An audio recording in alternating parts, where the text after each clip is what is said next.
আবার হাসিনাকে টুলস হিসাবে, একটা যন্ত্র হিসাবে ব্যবহার করার চেষ্টা করছে বাংলাদেশে।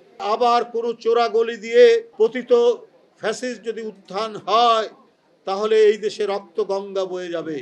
তিনি কাউকে বাঁচতে দেবেন না। জুলাইয়ের চেতনা ধারণ করে কাজ করতে হবে।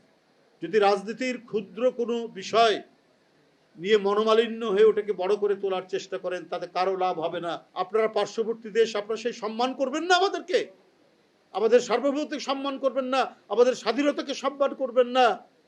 আপনারা ইচ্ছা মতো, মানে শেখ হাসিনাকে দিয়ে ইচ্ছা মতো তারা দেশ তাদের মতো নিয়ন্ত্রণে রাখতে পেরেছিল। এখন তো নিয়ন্ত্রণে রাখতে পারবে না, এই কারণে তারা খুবই অসন্তুষ্ট। এই কারণে আবার হাসিনাকে টুলস হিসাবে, একটা যন্ত্র হিসাবে ব্যবহার করার চেষ্টা করছে বাংলাদেশে। আবার কোনো চোরাগলি দিয়ে পতিত ফ্যাসিস্ট যদি উত্থান হয়, তাহলে এই দেশে রক্ত গঙ্গা বয়ে যাবে। তিনি কাউকে বাঁচতে দেবেন না।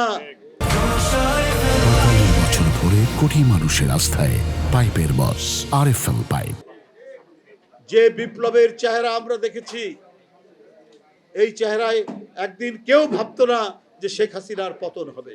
কিন্তু শেখ হাসিনা মনে করেননি যে জনগণের যে একটা শক্তি আছে, প্রচন্ড শক্তি, বিশাল বোমের চাইতেও যে সে শক্তি, ওটা বিস্ফোরিত হলে শেখ হাসিনার মতো হাজার হাজার ফ্যাসিস্ট উড়ে যেতে পারে, পতন হয়ে যেতে পারে, সেটা শেখ হাসিনা বিশ্বাস করতেন না।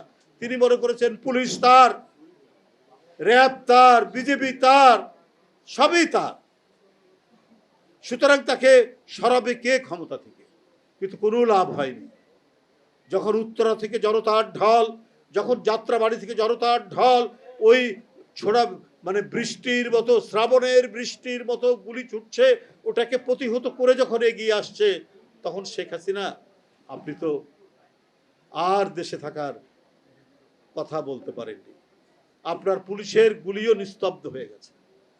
এই জাতি এমন এক সাহসী জাতি, অনেক দিন হয়তো নির্যাতন সহ্য করে, তারপরে যখন ঘুরে দাঁড়ায়, তখন স্বেচ্ছাচারী আর স্বৈরাচারের কোনো ইয়ে থাকে না।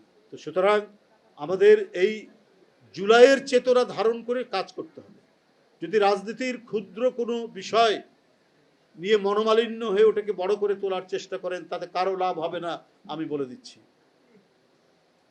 যে আমারই ক্রেডিট বেশি, আমরা করেছি, আমরাই সব, এইটা ভাবলে ক্ষতি আপনারও হবে, সবারই হবে, দেশেরও হবে।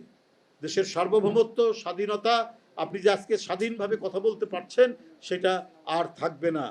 যদি একবার পরাজিত শক্তির উত্থান ঘটে, এই দেশ চিরদিনের জন্য স্বাধীনতা হারাবে। আমি বলে দিলাম, এই দেশ চিরদিনের জন্য সার্বভৌমত্ব হারাবে। অতএব সবাই সতর্ক থেকে কাজ করুন, তাহলে আমরা আমাদের গণতন্ত্রকেও শক্তিশালী রাখতে পারবো। এটা আরো আমাদের রাষ্ট্রীয় বিকাশ হবে। গণতন্ত্র মানে শুধু নির্বাচন না, গণতন্ত্র মানে আমি সত্য কথা বলার যে আমার স্বাধীনতা, সেই স্বাধীনতা নিশ্চিত করা। আবার গণতন্ত্র মানে অপপ্রচার না, অসত্য কথা বলা না, চরিত্র ইয়ে করা না, কলঙ্ক লেপন করা না। যা ঘটছে, সরকারের বিরোধিতা করতে পারেন, সরকারের নানা নীতির সমালোচনা করতে পারেন, কিন্তু সেটা নিশ্চয়ই হতে হবে গঠনমূলক, সেটা নিশ্চয়ই হতে হবে আমাদেরকে অত্যন্ত মানে সুরুচি সম্পন্নভাবে।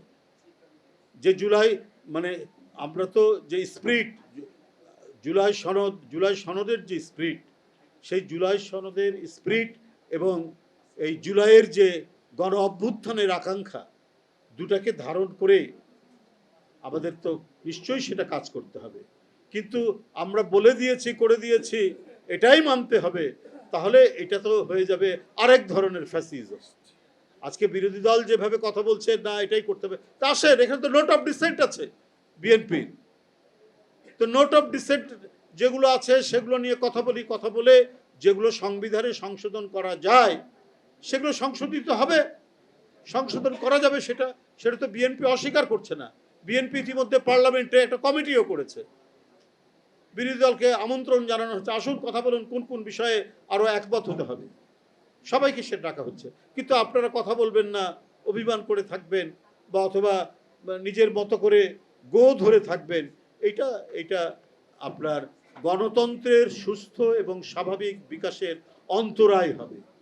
এবং পরাজিত শক্তি তো ঘাপটি মেরে আছে, ওদের অনেক টাকা আছে, ওরা বহু ব্যাংক লুট করেছে, ওরা বহু বড় বড় মেগা প্রজেক্ট থেকে তারা টাকা মেরেছে, ওই টাকাগুলোও তাদের আছে, ওগুলো খরচ করবে দেশের অভ্যন্তরে সন্ত্রাস তৈরি করা, দেশের অরাজকতা তৈরি করা, নৈরাজ্য তৈরি করে দেশকে অস্থিতিশীল করার একটা প্রচেষ্টা তারা নেবে।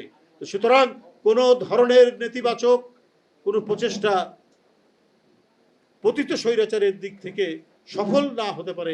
এই কারণে যারা গণতন্ত্রে অংশগ্রহণ করেছিলেন, গণতান্ত্রিক আন্দোলনে, তারা সব কিছু বুঝে শুনে একটি জায়গায় মিনিমাম একটা আন্ডারস্ট্যান্ডিং এর মধ্যে থাকতে হবে, তা না হলে কারো জন্য সুখবর আসবে না।